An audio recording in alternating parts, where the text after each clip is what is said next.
ایک خوبصورت گاؤں کا منظر جہاں چھوٹے سے گھر میں ایک شرارتی اور ذہین بچہ علی رہتا ہے۔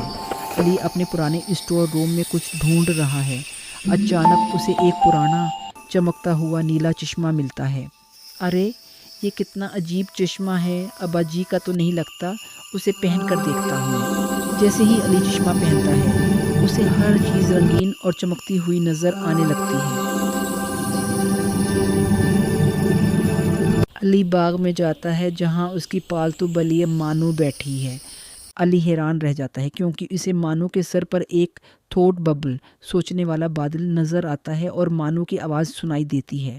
کاش علی مجھے آج دودھ کی جگہ مچھلی دے دیتا، میرا پیٹ بہت گڑگڑ کر رہا ہے۔ علی حیرت سے، کیا مانو تم بول رہی ہو؟ مانو، تم مجھے سن سکتے ہو؟ واہ، یہ تو کمال ہو گیا۔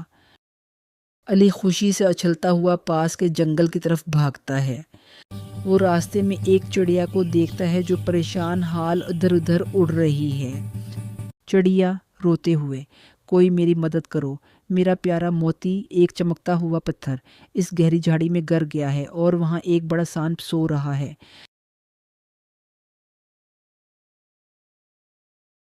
علی، فکر نہ کرو چڑیا باجی، میں تمہاری مدد کرتا ہوں۔ علی ڈرتا نہیں بلکہ ایک لمبی ٹہنی لیتا ہے اور بڑی احتیاط سے سانپ کو جگائے بغیر وہ چمکتا ہوا موتی باہر نکال لیتا ہے۔ سانپ نیب میں بولتے ہوئے، ہمم، کوئی میرے پاس ہے کیا؟ نہیں، شاید خواب تھا۔ علی موتی چڑیا کو دے دیتا ہے۔ چڑیا خوش ہو کر اسے ایک جادوئی بیج دیتی ہے۔ شام کا وقت علی گھر واپس آتا ہے۔